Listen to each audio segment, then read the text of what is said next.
All right, moving on. Let's get into the upcoming season, Avengers versus X-Men, which is funny because, again, as much research as you think I would do for this show, I usually do it about 2 days before the show was recorded. As far as Avengers versus X-Men being the upcoming season, I had no idea what we were getting until the season dropped. I had seen the cards but didn't know the theme. I'm like, man, that's a weird mix of people. Right. Okay, let's talk about our premier card here. This is going to be coming with the season pass, and that is Hope Summers. 3 cost, 4 power. After you play a card here, you get +1 energy next turn. My notes were to get her out as early as you could, get Kitty Pryde involved, and just start spamming her onto that location and getting an extra energy every turn, and Sunspot out there if you can. I think this will be a fun card. If you have the $10 to spend, get the season pass. I think I've seen her a few times out there already. But confirm. I think okay. All right. You bought the season pass. Yeah. Okay. All right. So what's your thoughts? I was looking at that lineup of cards, and Hope seemed pretty good. Yeah. Kitty Pryde is perfect. My first thought was pair her with Havoc, and then I'm like, oh, wait a minute, you have to play a card on her. Okay.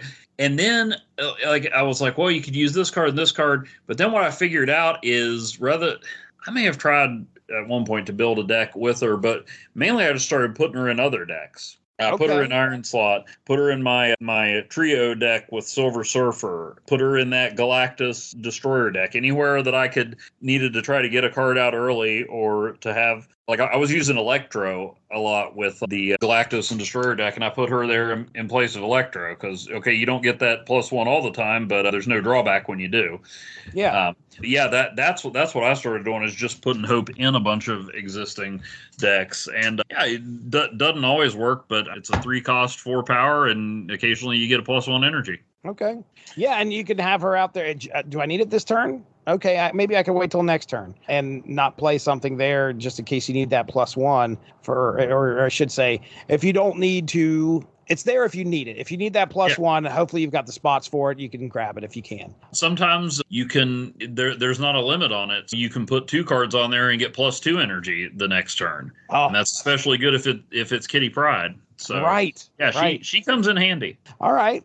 Next card, which released actually the same week, is a 2 cost, 1 power card called Pixie. The on reveal is shuffle the costs of all cards in your deck that started there. So what's you run into her yet? Yeah, I have run into her, and I haven't paid close enough attention to notice. I guess I know at least one time somebody got in way more cards than I expected on the last turn that I think was due to Pixie. I tried to get her a couple times and didn't, and there's too many other good cards this season for me to drop another spotlight key on her. But my thinking is mainly just build a deck with 1s and 6s and then put Kyra in there so none of them can be destroyed. Don't know how well that would work. It seems pretty good in theory. Make sure one of those, I guess you would hope you would get Sunspot out first. That way, if you're using a lot of 1 cost, you're picking up that extra energy. But I can see her being fun. Seems nice and chaotic.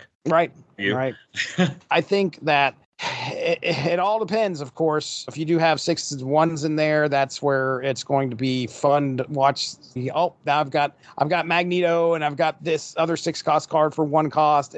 That would be awesome to see. Of course, it also could. It's like, I've got a 6 cost Spider Ham. This is terrific. Yeah, it's kind of random. It definitely would be fun to have, if nothing else. Definitely could make everything break your way, or could let you know pretty quick you need to retreat. Right. All right. Next up is Mockingbird. 5 cost, 9 power. Costs 1 less for each card you have in play that didn't start in your deck. That's interesting. So you got to have these cards out onto the battlefield in order to, in the location, in order for her cost to drop. And the one thing that I put in here was wonder how she works with Mysterio. And I don't know if they count all 3 of those cards as being, one of those is definitely in your deck. I don't know if they count the other 2. I don't know. But what else? Get Mysterio from the hub or somewhere, but that's hard to count on. Ooh, that'd be nice. Yeah, that's 3 you didn't have for sure. Yeah. But yeah, I don't really have, other than just you got to get some low cost cards that you didn't have in your hand in the first place. I guess if you got Thanos, then all those Infinity Stones, and you can drop those Infinity Stones out there. Oh man, but again, they have to be in play. Yeah, they've got to be dropped. It wouldn't. You couldn't play them and then Killmonger them out or whatever. That's true,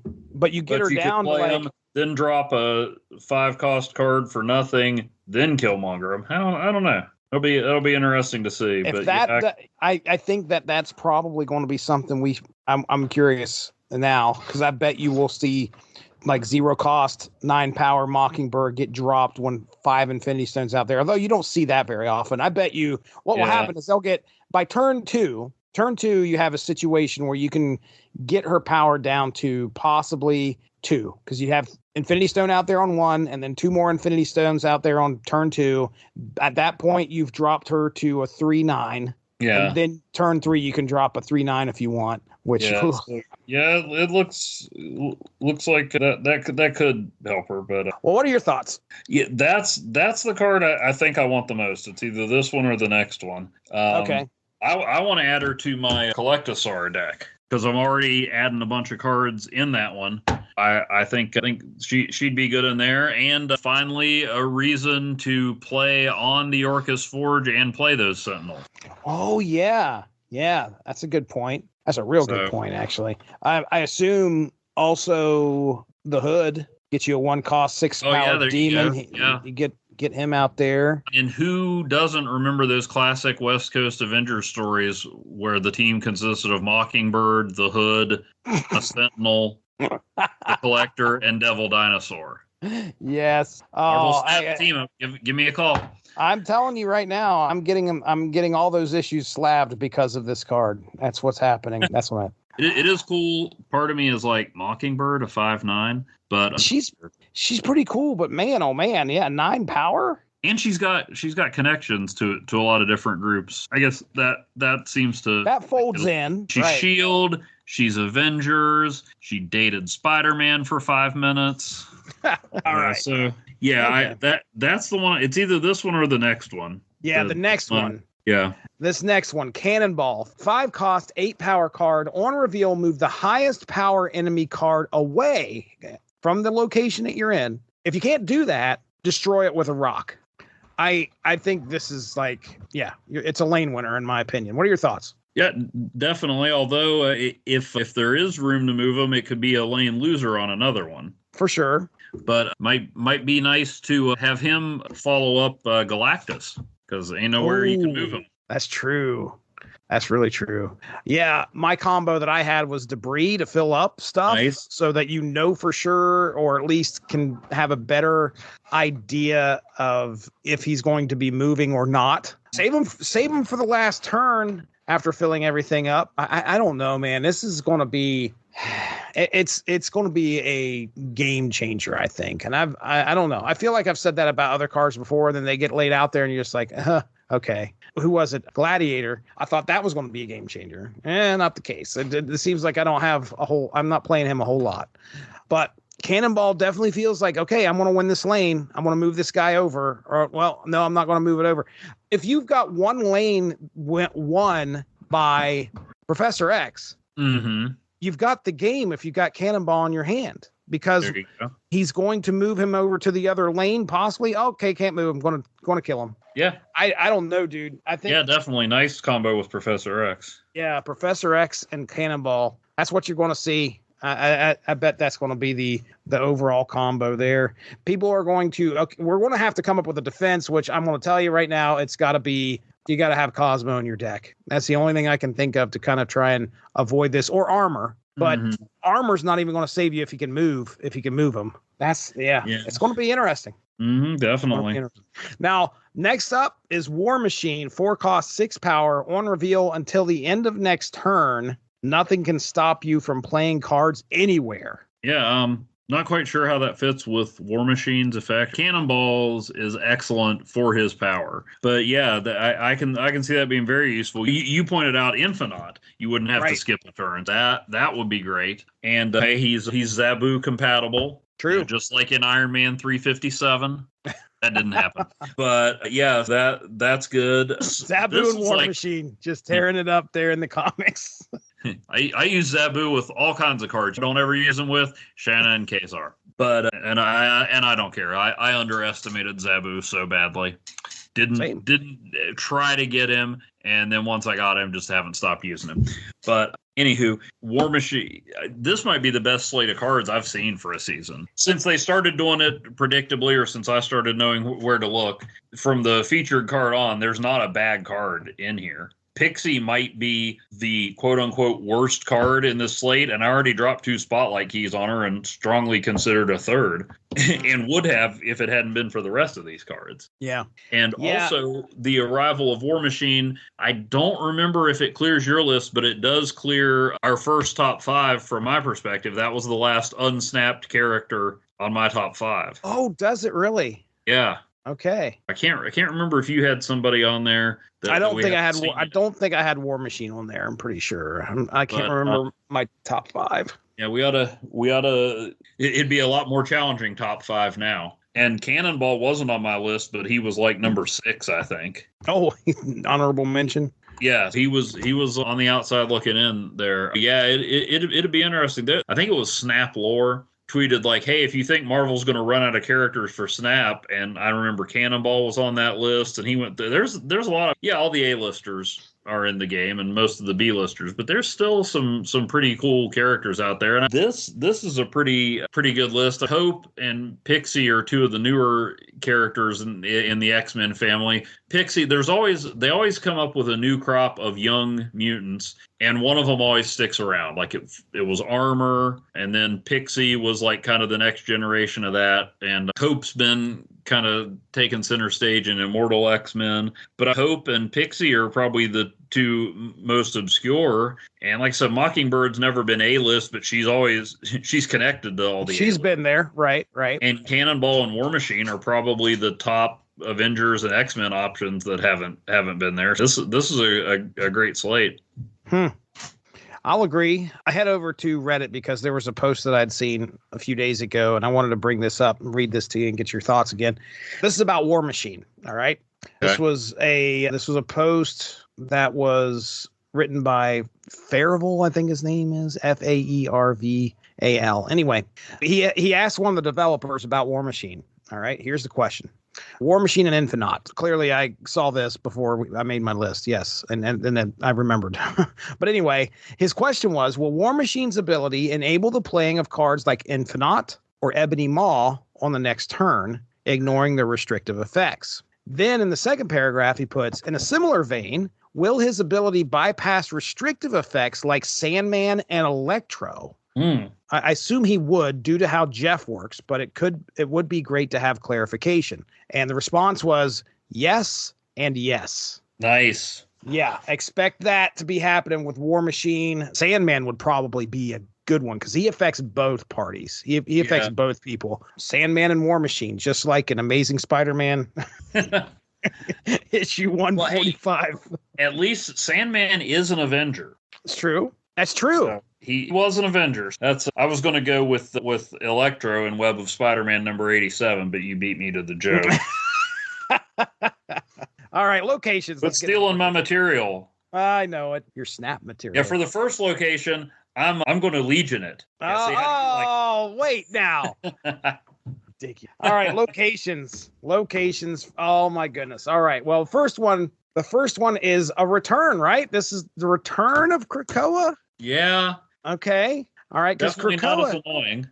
Right. Krakoa originally, what was that? It was like it was Ego, but only on turn 5. That's right. But we're going to change Krakoa, but we're still letting Ego. I like Krakoa better than Ego. It's better as a one turn effect that messes up a turn, just like friggin' Dream Dimension, rather than one that just flushes the whole game away. Mm-hmm.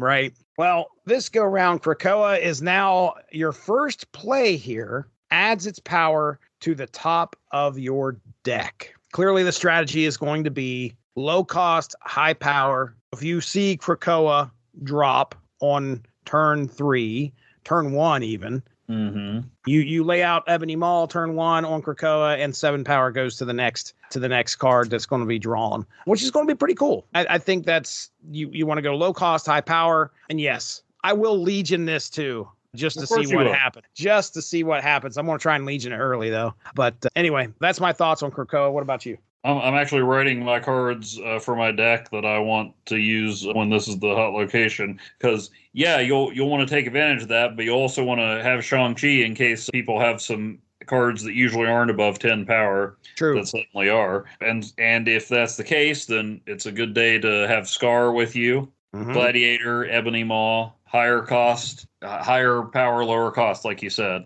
Yeah. So, and this also fits with Krakoa was a living island, so it did make sense for it to take over for one turn. But this also fits because what Krakoa, the first time the X-Men encountered Krakoa, it was luring mutants to it because it fed off their energy. And now that everybody's living on Krakoa, it just takes a little bit of energy to sustain itself. Okay. That is also comic accurate. Nice. Although, fine, we've got a new use for Krakoa. Now make Ego just on turn 5. Please. Ego. All right. All right, next up. This past season, Ego played Iron Man on a location on turn 5, and then on turn 6 played nothing on that location. Thanks, Ego. We appreciate it. It's not even random. It's the objectively worst play. Anyway, sorry about that. Oh, that's all right. I'll show you on the action figure where Ego hurt me. Next up is Utopia. This is going to be a fun day. I already have at least 5 hours scheduled to play when Utopia drops down. Because, yes, Legion is going to be involved. Utopia 3 and 4 cost cards cost 1 less. My plan is clearly going to involve Legion, but I think the star of the day will be Mobius, because I'm getting Mobius out there before I Legion everything, and Mobius is going to stop their cards from being reduced, their 1 less cost. Mm-hmm. And then once Legion drops, I'm going to have a field day. I've got Quinjet and Coulson on there to I'm just going to have a card. I'm hoping by the end of this day, or by the end of my first game, I'll have a handful of nothing but like 1 and 0 cost cards. And remember to bring Sunspot along to soak up that energy. Oh yeah, Sunspot for sure. And to further irritate your opponents, put Iceman in there. Yeah. Oh, that's brilliant. That's good stuff. There you go. That's my plan. I'm Legioning. I'm having Mobius in there just to ruin their day, and then Quinjet and Coulson, I'm going to try and get just a bunch of low-cost cards that are going to just make it a mess for them. What do you got? What am I missing? Zabu and Silver Surfer. Oh, you're right. There you go. Zabu will reduce. If you have Zabu and Quinjet out there and Utopia, you're playing 4 cost cards for 1. Wow, Wong needs to be involved, because if you can get a bunch of 3 and 4, well, excuse me, if you can, it's 3 cost cards that Silver Surfer helps, right? Yeah. You need a bunch of 3 cost. But that gets Wong out there earlier. So yeah, always Wong and Silver Surfer travel together frequently in my decks. Oh yeah. And they're both friends with Doctor Strange. That's not as much of a reach as War Machine and Elektra. It's going to be a crazy day, dude, because people are going to be dropping things really powerful for low cost. Wong's going to be a staple. I guarantee you we're going to see a lot of Wong. Yeah, it's going to be a Wong day. It is going to be a Wong day. And Cosmo is what? 3 or 4? Cosmo's a 3. 3? So we're going to have Cosmo there for 2, ready to go. Man, it's going to be a crazy day. I just see people are going to be having stuff. I like, again, this is my type of location. This is the kind of location that changes the game so much that you're going to see so many different decks. You may see the same cards over and over, but I almost can guarantee you the same cards are going to be. You're going to see a lot of 3 and 4 cost cards. That's for sure. Yeah. But it's going to be a fun day, I think, for sure. Also, if you want to mess with people, be sure to have Scarlet Witch and Storm and Rhino in there. Oh, take their fun away. Take their fun. Well, I'm all about that. I mean, you've already got Mobius. Why not? Mm-hmm. Why not? All right. Well, there you go. There's the upcoming season. That dropped, by the way, March 5th, 2024. We're recording this on the 10th. I hope to have this hopefully this episode here before the next card drops, which will be Mockingbird. But either way, kind of keep an eye on things. It's going to be a fun season for sure. Thanks a lot for joining us. Make sure to tune in tomorrow for the next installment of Snap Material.